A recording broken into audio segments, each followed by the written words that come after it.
So this is fun for me. Super fun, honored to share the stage with so many great ambassadors for this wonderful industry. Poured my heart and soul into Medicare for the past 13 years, and it's given me so much back. So thank you guys so much for having me. I hate this part. So most of you guys probably have no idea who I am because I do a really nice job of hiding in the shadows. And if I were you and I was going to listen to me talk or possibly take advice from me, I'd at least want to know some credentials. So been in the game since around 2009 and personally have around 1,400 clients. Over the past 3.5 years, we have built an agency of around 40 agents. And during that time, they've written around 13,000 apps. We're projected to do around 10,000 apps this year in 2022. And our primary focus is the turn 65 market. And really our shtick is we are localizing nationally. We started as Savannah Medicare Specialists. That's my hometown. That's my location. And then once we got that primed up, we said, let's scale this thing and duplicate it. So we started moving out to Greenville Medicare Specialists and Augusta Medicare Specialists, Columbia Medicare Specialists. And that's how we created the Medicare Specialist. Our main form of advertising is television. I know that's pretty unique. Not a lot of folks are doing it. I know Justin is. But we're in 10 markets right now. We're spending a lot of money on television, and we're going to talk a little bit more about that here in a few.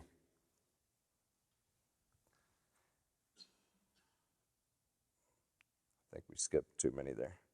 No, we didn't. All right, so what are we going to talk about today? Medicaid. I'm just kidding. We're not talking about that. We're going to talk about branding, how to start a brand. So I promise you, whether you've been in this game for 13 years or 13 days, you will be able to take something out of this talk. So we're going to talk about the basics to starting a brand. I'm going to give you a marketing technique that's not a strategy. It's a technique you can use across multiple strategies.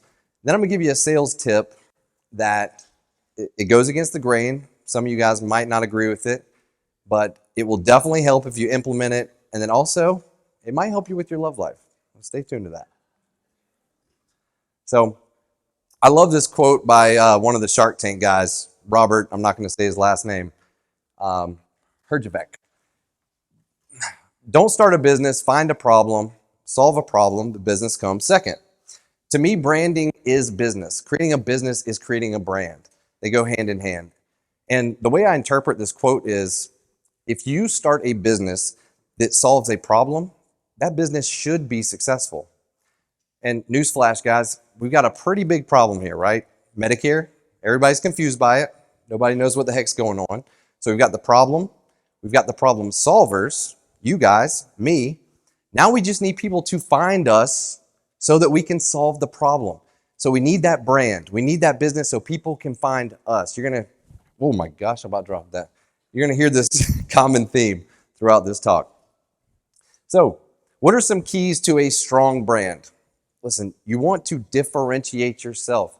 You have to be different if you want to stand out. I mentioned earlier that, I don't know if my name is the Medicare Specialist or the Medicare Specialist because no one knows me by that. Our brand is our website, which is ru64.com. Our slogan is, don't wait until you're 65 to call, ru64.com. And that's how people remember us because it's a little bit different. Basically, the way we differentiated ourselves was, while everyone else out there is being attacked at 64 and a half, or most agents are attacking at 64 and a half, we said, hey, we're going to get them at 64. It's the long game, but that's what we're in it for. That's what renewals and branding and starting a business is all about, the long game. So we said we're going to get them at 64. So you want to be different so that you can be remembered. And people remember 64. I was at my high school reunion the other day, 20 years. High school reunion, and people were like, 64, 64, my aunt's 64, you're 64, I'm not 64. It was all about 64, and they were kind of making fun of me, but I was like, that's cool, sweet, you remember. So you just want to be remembered. So be different so that you can be remembered, and ultimately you can be found. That's what we're trying to do. Create a business, create a brand so people can find you. So let's be findable. How can we be findable? This is pretty simplistic, and a lot of you guys might already have it, but some of you may not, so this can really help. You want to be findable. An easy way to be findable is to create a Google business page. This is super simple, super easy, and it doesn't take much time at all. You can do it tonight if you don't have one. You want to be local. Very important to be local. You want a local phone number. You want a local address. This is an important piece. You want to verify your address. So you create the account and then you punch in your address. They'll mail you a postcard in like a week. You'll get this little code, you enter it in, and then you are literally on the map. You're on Google Maps. You are verified. And this is important because when people search for Medicare in Savannah, the SEO is doing its thing in the algorithm, and people are finding me because I am on the map. I'm verified. Important. Whenever you verify your address or whenever you put an address in, don't put your home address. Nobody wants to go to your house and your little picture will show up of your house and your yard's not cut and all that. So don't put your home address. If you live in a high-rise downtown, put it on there. It can look like a business, but either get a business, an office, or get a virtual office. Costs a couple $100. But be local. This is huge. That's part of our main strategy, is being local. Next, Google reviews. Everything in our world is reviews. Like, we don't buy anything unless it has great reviews. So why in the world will we think that our customers don't think the same thing about us? Like, it's shocking. I told you I hide in the shadows in these groups. I hide in the shadows and like gurus and mentors and Christian Brindle's group. I hide in the shadows, but I'm watching you. I'm looking at your Google pages and I'm looking at your reviews, and it's shocking to me how few reviews I see, even from some big dogs. So Google reviews are everything. I mean, for me, I just bought a spatula the other day on Amazon. And I spent way too much time looking for this spatula. And ultimately, I decided on one that had like 30,000 reviews and had a good grip and it wasn't gonna melt. Reviews are everything. You gotta get them. Let me give you some tips on how to get some reviews. So I hope that you're doing a follow-up call. Like, let's say that you got somebody going effective May 1st. We call our clients on the 10th of each month. So let's say May 10th, we're doing a follow-up call. Guys, it is so easy to separate yourself from everybody else. Customer service is dead. It is freakish how much your customers will love you if you just reach out to them. It's so simple. So I hope you're making that call, that follow-up. And in our follow-up call, we're saying, hey, Ms. Jones, just make sure you got your cards, making sure you're happy. If you've got any questions, and usually they're just over the moon, like, oh my God, Chip, I can't believe you called, and you've been so great, and you've helped me through this whole thing. You've been amazing, and that's your chance. Hey, you keep saying all this nice stuff about me. I'm gonna ask you for some Google reviews. And typically they'll be like, oh, of course, definitely, consider it done. But what happens? They don't leave it. Maybe about 15% of the time, because they are not incentivized. Everyone wants to be incentivized. I do, you do, they do. So we incentivize them. And compliance police, y'all can send me an email later. I think this is fine, but y'all can ask your upline about this. So yeah, whenever I'm talking to them and they're saying, hey, yeah, oh man, so great, you did such a great job. I say, and we'll definitely leave the review. I say, okay, well, actually, we'll send you an Amazon gift card for $25 if you leave us a Google review. No pressure, 1 or 5 stars. There's pressure, 5 stars. And they will. And don't just say, hey, I'll send you one. Say, I will email this thing to you right away. Everything is instant gratification these days. You need to send that, say, I will email you that Amazon gift card as soon as you leave that review. And I promise you, you will get those Google reviews up. They help so much. People call us all the time. Hey, Chip, I called you because you had the most reviews and they were great. I'm like, well, that's common sense. All right, cool. So, benefits of a brand. Why did I start my brand, my business, my company? Honestly, like most of you guys, I hate chargebacks. I hated the lack of loyalty. I hated just grinding and hunting nonstop, and then someone, dropped me. And I said, I'm going to stop being a hunter. I want to be a gatherer. And to me, this is the whole thing. This is branding. This is creating the business. Getting people to call you. There is no better feeling than when someone calls you to get their Medicare, or if they're turning 65. There's no better feeling. So it's that hunter versus gatherer approach. For the longest time, I was a hunter, and many of you are probably hunters. But when you hunt, you have to depend on someone else to provide you with ammo, with leads, and then they're in control of the ammo. How much does it cost? How accurate is it? And if you like that, that's fine. But if you want the control to be in someone else's hand, then you will continue to be a hunter. But if you want to gather, if you want people to call you, if you want to grow a garden, if you want to fertilize it and water it and choose how much money you put into it and harvest what you want, you can become a gatherer. There is no better feeling when someone calls me and says, Chip, I'm getting 10,000 things from all the hunters out there, and I just want you to sift through it for me. I'm like, come on in. I got you. I got you. Justin did a really good talk on immature versus mature marketing. I put that down there because that kind of relates to what I'm talking about here on some different marketing strategies. I encourage you guys to check that out. It can help you recruit. Having a strong brand can help you recruit. One of the best calls I've ever gotten was from Brandon Riggs. He's sitting over here somewhere. He Googled me one day and was like, hey, I'm one of the top P&C agents in the country. I think I want to sell Medicare. Turns out this dude's taking me to a whole nother level. So it can help you recruit and it can help you retain. In the world of FMOs, what's the difference in these FMOs? Yeah, culture, leadership, I believe in all that. But when it comes down to it, it's like, how much co-op dollars can I give you? Can I give you a little bit of extra override? But if you can separate yourself from that, and if you have a brand and you have that inbound lead, we're doing all this television. We have all these beautiful Turn 65 leads coming in. Once, our agents get a taste of that, it's harder for them to leave, even for a little extra override, because they've gotten taste. They've gotten a taste of that delicious T65 inbound lead, and people don't want to hunt once they get a little taste of gathering. It can help you legitimize your business. Look, I'm not saying I feel this way, but traveling door-to-door insurance salesman scamming old people, you ever heard that? It's like, we get a bad rap.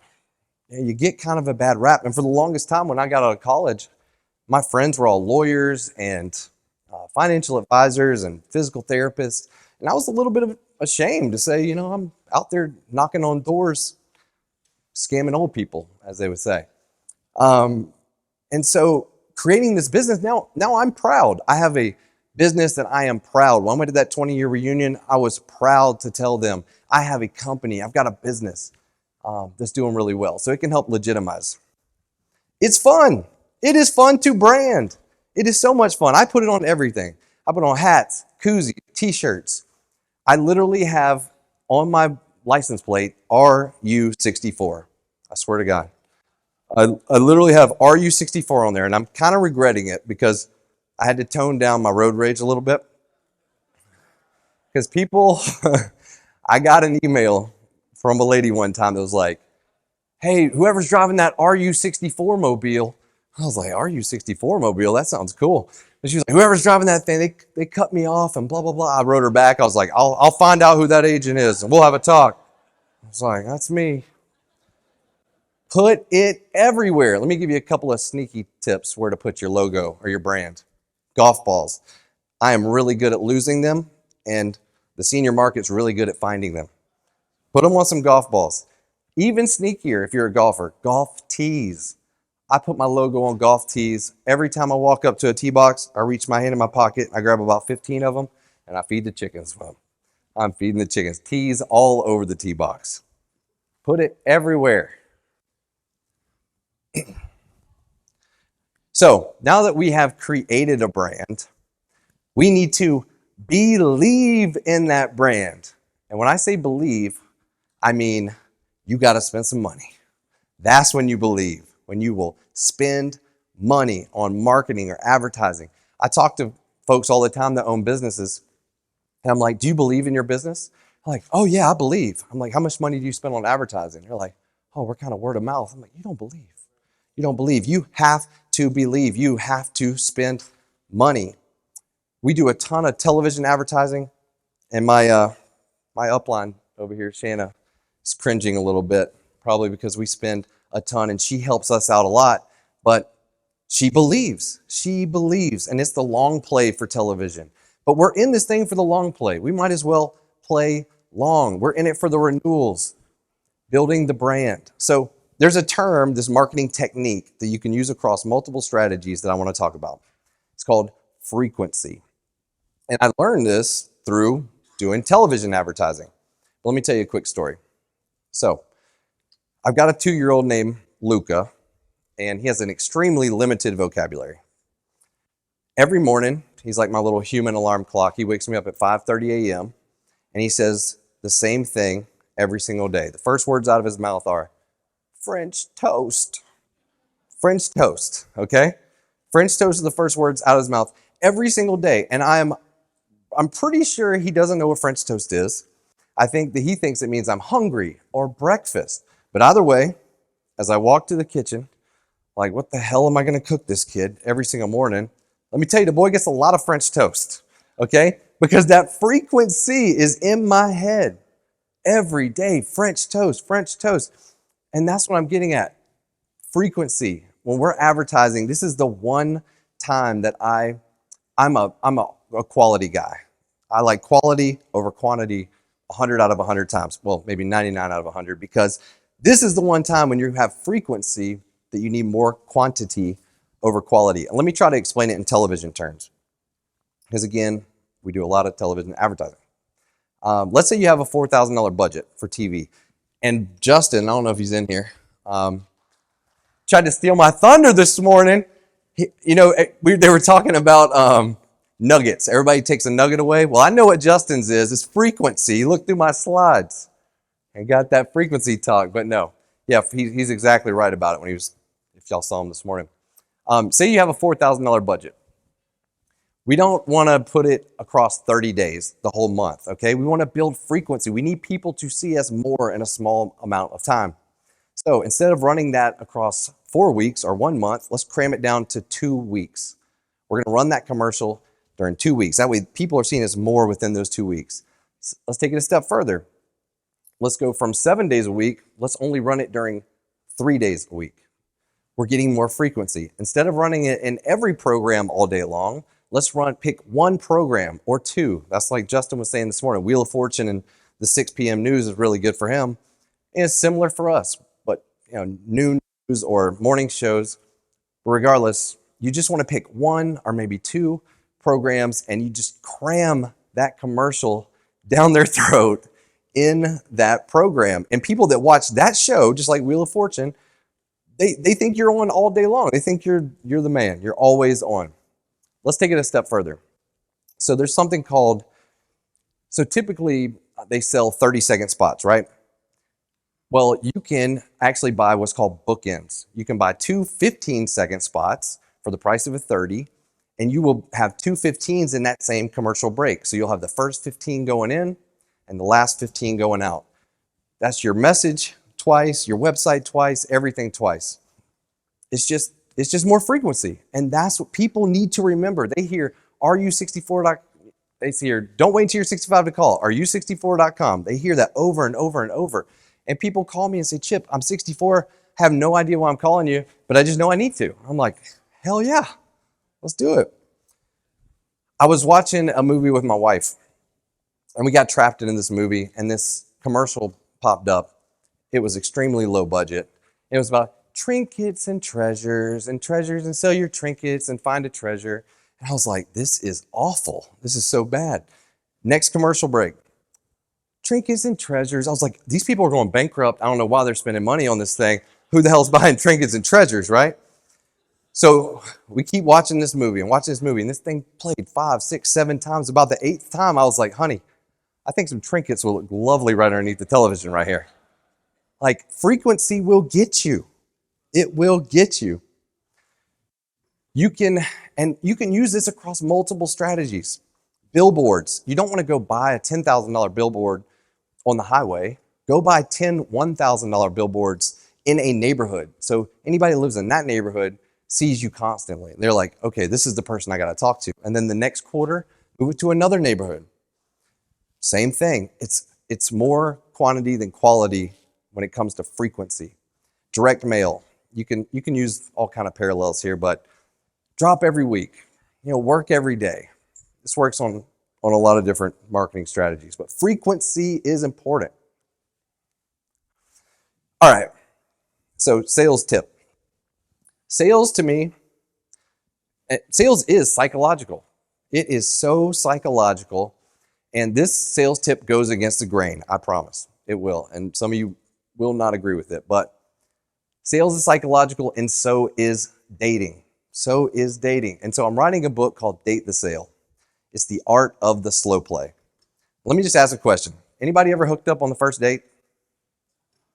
Anybody? You look like a closer.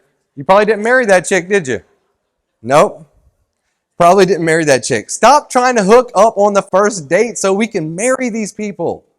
Let's get that lifetime value. That's what we're all talking about, right? We want renewals. I'm a firm believer that the more dates you have before closing the deal, the better chance you have of that lifetime value of that marriage. So a couple of things here. You ever heard desperation is a stinky perfume? Clients can smell that. They can smell that desperation. Don't be desperate. We want them, but we don't need them. Don't be too thirsty. I had one of my guys the other night. We had a couple of hits on the website. Beautiful Turn 65 leads. And I texted him. I said, hey, man, hit these up in the morning. Looks like good ones. He was like, I already texted them. They didn't respond. I was like, whoa. You're being too thirsty. You calm down a little bit, all right? Everyone out there is attacking these folks so much. We are trying to take this approach where we're backing off a little bit. Look, we got this. Play hard to get. Look, this comes down to people do not want to be caught off guard. I don't want to be caught off guard. You don't want to be caught off guard. You don't want to be pressured. I used to wait tables all through high school and college. Let's say I'm working a lunch shift. If somebody came up to me and said, hey, Chip, can you pick up my shift in like 2 weeks? I'd be like, I don't care. I don't know anything about 2 weeks. Sure, perfect. But if they came up to me during that lunch shift and they said, Chip, can you pick up my shift tonight, please? I'd be like, you're attacking me right now. Back up. No, I'm not doing that. I'm definitely not picking up your shift. And clients feel the same thing. Even when they call me and say, Chip, I'm a referral, or I'm turning 65, or I've seen your commercials a million times, like I'm definitely going to do business with you, I still do not hook up with them on the first date because I want a couple more dates to equal that marriage, that lifetime value. So what am I talking about here? It's very simple. Schedule them out. Schedule them out. I think I'm having some mic stuff. Schedule them out. Brandon Riggs, the guy I was just talking about, who's amazing. I mean, he's a super duper closer. He's got all these beautiful Turn 65 leads coming in left and right. And while his numbers are amazing, say they're like 80%, there's just 20% out there. And we're like, what's going on with these? And he took that one extra step of just never hooking up that first time and set that date. And there's something about it. People just don't want to be caught off guard. Even though they're not caught off guard, they called you. Psychological. Dating is psychological. Sales is psychological. And also, whenever you do try to schedule them out, be busy. Don't be like, I'm wide open. I'm wide open the next couple of weeks. Josh Lustig touched on this yesterday. It's like when you drive by a restaurant and there's one car in the parking lot, even though it had great reviews, and we love reviews, right? You drive by, you're like, oh, ghost town. I don't know about this one. And then you're like, oh, Applebee's is slammed. Let's go wait for 45 minutes, People want to be where the people are. So be busy. Be busy. Stop trying to hook up. Stop trying to microwave it. Put it in the oven. All right. I don't know can you press play on this, Steven? I don't know if I can do it from right here. I'm going to show you guys a commercial real quick. What do we got? Looks like 64 yards to the pin. About 64 mile per hour winds. Dude, there's no wind. Hand me my 64-degree wedge. What's it with you and 64? Are you 64.com? Thanks, guys. Appreciate it. That was a kind of a goofy one we did. Don't start with the silly one. Build your reputation up, be serious, educate. And we've done that for a few years, so we took a chance on that. And that's kind of what I'm getting at here.